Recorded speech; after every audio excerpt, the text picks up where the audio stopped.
I've always been attracted to people that live totally off the land.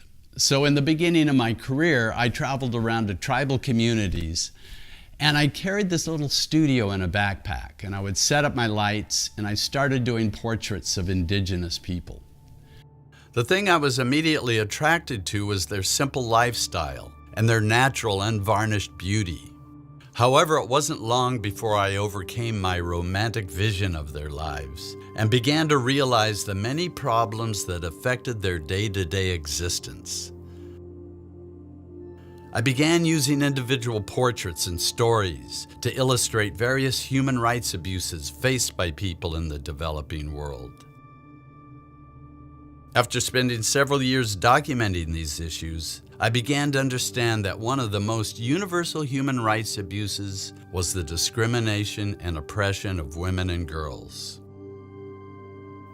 Since then, I've spent several years seeking out and documenting the extraordinary women that are confronting these issues and acting as catalysts of change in their communities.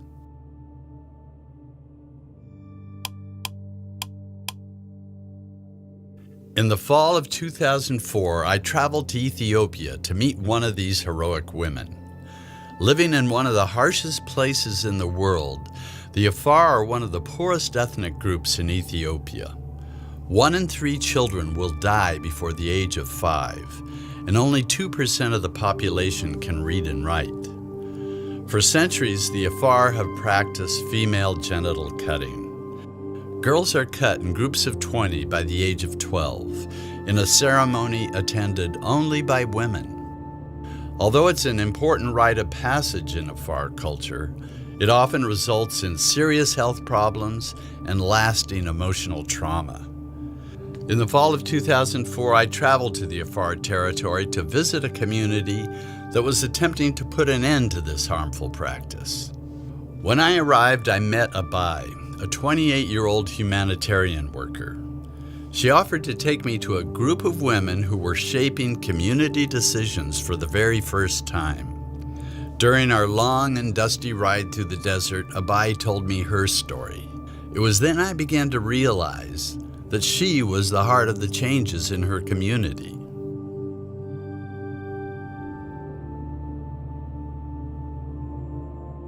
Out of 100 girls in rural India, only 18 will reach the 8th grade, and only 1 will complete high school.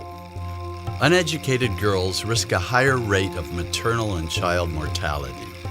They will likely marry before their 15th birthday, and they will most likely never know their basic human rights. Of the millions of children around the world who never get an education, the majority are girls. In rural communities, many parents don't see the benefit of educating their daughters, since it would be a hardship to lose their help with the domestic chores. In 1999, India made a bold commitment to educate all children through grade 6. I came to India to see how this developing country, with its huge, diverse population, was accomplishing this monumental task. Every 5 seconds, someone is burned in a developing country, and few realize the scope and impact of burn injuries. Burns is a painful disease, emotionally and physically. The treatment is painful, the follow-up is painful, the response from society is painful. Compounding the large scope is the fact that proper burn treatment is almost non-existent for the world's poor. But one woman in Sri Lanka is out to change that. Dr. Chandini Pereira is helping burn survivors have a second chance at life. Violence against women, throwing acid or setting them on fire, and even self-immolation is tragically the reason for most burns in Dr. Pereira's unit. In fact, they're on the rise in Sri Lanka. In our culture, in a way, getting beaten by a man is sort of seen as quite acceptable, really, because you don't talk about domestic violence. We don't. She said that the men who attack their victims with acid typically are only fined $5. She has fought tirelessly for victims' rights. I've spent several years documenting humanitarian issues throughout Africa. Malawi is one of the poorest nations on earth. As in so many developing countries, the women here grow the food, collect the firewood and water, take care of the children and animals, but rarely do they handle the family's income. Genesee, her husband and 2 daughters, were one of the families here who, as subsistence farmers, live on less than $1 a day. It's difficult to save anything and nearly impossible to get an affordable loan. Back in 2000, a program was introduced in Genesee's village called Village Savings and Loan, or VSNL. 70 families showed up to the meeting, but it wasn't long before 60 of them walked out. Unlike the microcredit programs, VSNL offers no grants and no loans.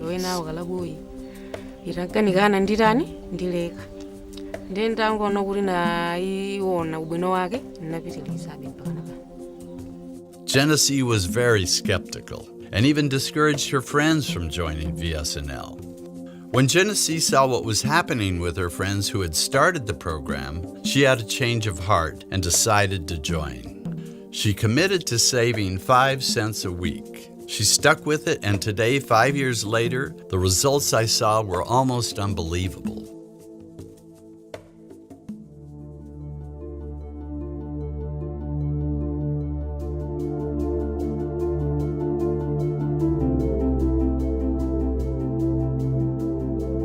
Over 700 sex workers inhabit the brothel in Tangail, Bangladesh.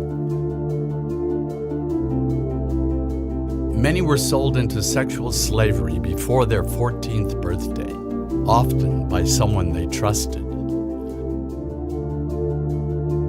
Once in the brothel, they are so stigmatized, they usually spend the rest of their lives there.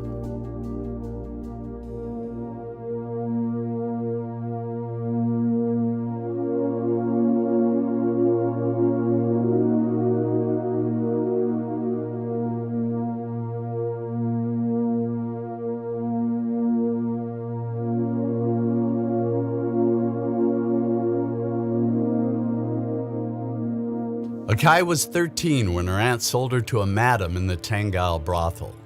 At the time, she thought she was going to a job at a garment factory. Eventually, she was able to buy back her freedom. However, life in the brothel left her deeply depressed. When a suicide attempt failed, Akai decided to use her life to improve the lot of her fellow sex workers. Although prostitution is legal in Bangladesh, sex workers have lacked basic human rights.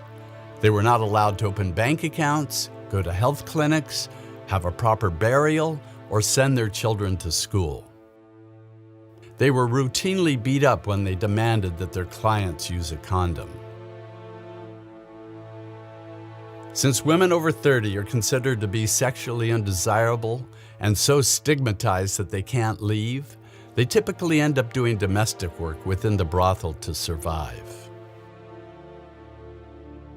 Despite being arrested 3 times, Akai managed to form an organization to advocate for sex workers' rights. Since her group began, condom use has gone from almost 0 to 86%, and the women have been able to open bank accounts and send their children to school. And most importantly, the number of 12 to 13-year-olds sold into the brothel has dropped dramatically.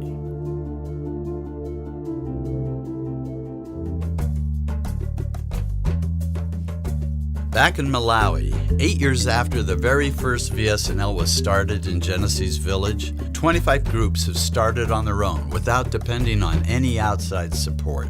Genesee was able to buy fertilizer and an ox in the first couple of years. Now she owns rental houses and land to farm. It's because of these women's discipline to save and repay the loans that make VSNL such a success.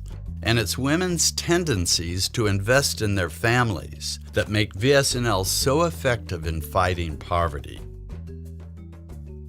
In Sri Lanka, Kanchana was a victim of an acid burn attack by a jealous boyfriend. Chandini's respect and encouragement allowed Kanchana to graduate from nursing school at the top of her class. And Kanchana is a successful story. You know, she's gone out with her burns. Everyone in the hospital knows Kanchana because she was really bright. She became 11th in the whole island, and that for 30,000 nurses. And she did it despite many odds, you know, many surgeries, lack of hair, scarring, wearing a mask. And so Kanchana is difficult to hide. She's an empowered woman. Chandini knew she could make a far greater difference transforming the lives of burn victims than providing cosmetic surgery for only the richest of her country.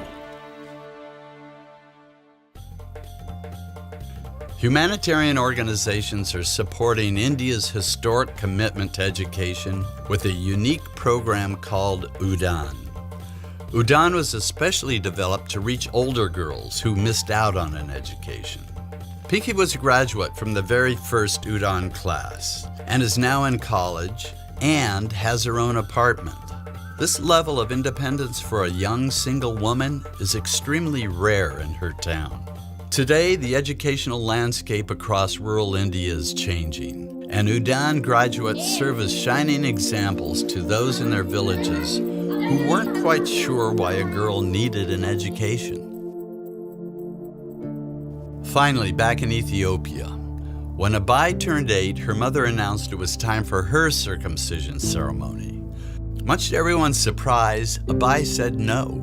Her mother insisted, and a Afar woman who had not been cut would be considered unclean and could never marry. When her mother's demands became unbearable, Abai ran away to live with her godfather in Addis Ababa, Ethiopia's capital. Shortly after her 18th birthday, Abai returned to her former village. Determined to help improve the health and education of her people, she applied for a job as a station agent in the village. Over the next 5 years, Abai helped open a primary school and 3 health posts. Very slowly, she gained the confidence of some of the women and began to discuss female genital cutting. It was a taboo to even discuss the subject. When word got out that Abai had the women talking about genital cutting, the reaction was violent. One man threatened Abai with a gun, accusing her of being paid to come back and destroy their culture. Abai decided to take a different tack. She asked the women to allow one of the cutting ceremonies to be filmed. When the male elders saw the film, they were shocked. They had never seen a cutting ceremony. They immediately called a meeting, and after 4 days of debate, they voted 15-2 to end the practice of female genital cutting in a washvintali. You know, I feel so honored to have met these women at the forefront of a growing movement to bring social and economic justice to women and girls worldwide. My hope is that their stories will move and inspire you. We've created a website for those of you who feel moved to contribute to the empowerment of women and girls around the world. The website lists various organizations and opportunities to volunteer, study abroad, or help women in the developing world tell their own stories. If you're already contributing to the movement and have a story to tell that might inspire or help others get involved, we have a place on the website for you to tell your story and share your experience. Ultimately, this is not simply a women's movement or a movement honoring human rights. At a deeper level, this is a movement to restore balance between the feminine and masculine qualities and values that inform our cultures, our institutions, and ourselves.